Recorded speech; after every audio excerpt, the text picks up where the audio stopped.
Olá, está começando mais um Agora em Família. Eu sou o Bruno Bueno e tenho o prazer de receber mais uma vez a advogada especialista em Direito, Familiar e Sucessões, Flávia Moreira. Seja bem-vinda, Flávia. Obrigada, Bruno. Flávia, mais uma vez, para falar sobre um assunto muito interessante. Para fazer análise jurídica, Flávia, nós vamos falar sobre um assunto muito interessante, que eu acho que, falando de direito familiar, é o mais famoso do Brasil, que é o caso do Gugu Liberato. Flávia, Gugu, que é um grande comunicador no Brasil, né? Faleceu recentemente, vítima de um acidente doméstico, mas foi um grande comunicador, está no coração de muitos brasileiros e desde muito novo ele sempre gostou de deixar a vida dele muito reservada, né? Sim. A gente não sabia muito o que acontecia nos bastidores da vida do Gugu. Na verdade, é um privado que é muito antagônico, né? Eu costumo dizer, porque ao mesmo tempo que ele tinha um cuidado de zelar a sua vida particular, ele falava que em razão do público dele ser de uma família conservadora, tinha a banheira do Gugu, né? Que é diferente, né? É meio complicado. Que existia um pouco de antagonismo nessa questão, mas é algo, inclusive no ano de 2020, eu não sei se a maioria das pessoas tem conhecimento de um caso em que ele foi vítima que eu falo, ele foi acusado, né, de assédio sexual de um rapaz de 14 anos, uma situação 14, 16, complicada, né? Foi uma situação complicada, e aí para abafar mesmo e deixar isso morrer, fizeram um acordo no processo, ele pagou na época acho em torno de R$1 milhão para poder abafar o caso. E tão privado que é que às vezes ninguém... Por exemplo, muitas pessoas que estão assistindo Agora em Família nem sabiam disso, né, Flávia? Sim. Falando dessa privacidade, né, o Gugu faleceu, então tem essa questão da herança agora, né, do patrimônio do Gugu. E a gente tem o caso, Flávia, da união estável, que é o tema do nosso Agora em Família dessa semana. Porque o Gugu, ele teve, segundo, né, informações da imprensa, da mídia, e segundo alega a Rosa, que não participou do testamento do Gugu, mas alega que teve uma união estável com ele por muito tempo. Flávia, você como especialista jurídico em direito familiar, o que você acha dessa união estável que muitos casais têm, sem compromisso nenhum, assim, com a legalidade, mas que estão juntos, né, vivendo, convivendo, Sim. Mas às vezes, quando acontece esse tipo de coisa, a pessoa pode sair com a mão para frente e outra para trás, né, sem quem nada. me acompanha e sabe do meu trabalho sabe que eu sou extremamente a favor das formalidades e eu não vejo com bons olhos a questão da união estável. E eu posso argumentar, inclusive em razão disso aí, né?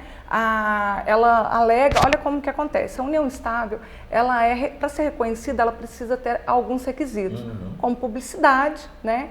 Ser uma relação pública, com o intuito de constituir família contínua, e isso é um dos requisitos básicos necessários para ser reconhecido. Ter filho contribui para o reconhecimento? Contribui, mas não é o suficiente, tanto que ela não foi reconhecida como companheira agora e tem 3 filhos com ele, né? Morar junto contribui, mas não é o suficiente, tanto que eles moravam e esse rapaz que alega também ter tido um caso, inclusive é importante deixarmos aqui para as pessoas saber que ele tentou uma ação de reconhecimento, de ser reconhecido como companheiro, alegando que tinha um relacionamento com ele no transcorrer de 8 anos, que eles trocavam mensagens e viagens para fora do país com uma frequência bem assídua, e não foi reconhecido. Não foi até, Bruno, não foi em razão da publicidade, por ele morar fora, porque a família dele, inclusive, alega que não eram cientes, não sabia dessa relação, mas não foi em razão disso, porque nós temos precedentes no STJ em que casais homossexuais não necessariamente têm de ter esse requisito somente para poder ser considerado, ser reconhecido uma união estável. Pode haver o reconhecimento de uma união estável entre homossexual sem que haja estabelecido esse requisito, por já entender que há uma questão, né, alguns preferem por uma privacidade. E eu acredito que não foi reconhecido, até o juiz, na sentença, ele manifesta que entende que era uma amizade, né, com sentimentos, mas que não necessariamente uma união estável, né, o que deixa de reconhecê-lo como companheiro para poder incluí-lo aí na herança. Por isso que é muito importante a questão da formalidade, né, Flávia? Sim, olha como ficou. Ela ficou exposta, ela deu suporte para ele, cuidava dos filhos, deixou a carreira aqui, foi, né, para fora.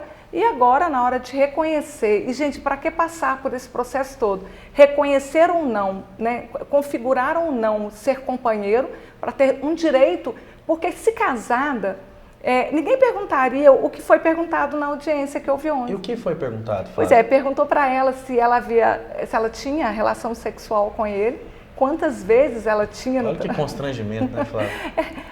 Se ela fosse casada, poderia até perguntar, mas os direitos dela estavam totalmente garantidos, né? E se você me pergunta, você faria esse tipo de pergunta? Não, eu usaria outra estratégia. Eu achei uma pergunta, assim, muito constrangedora para ela, sabe?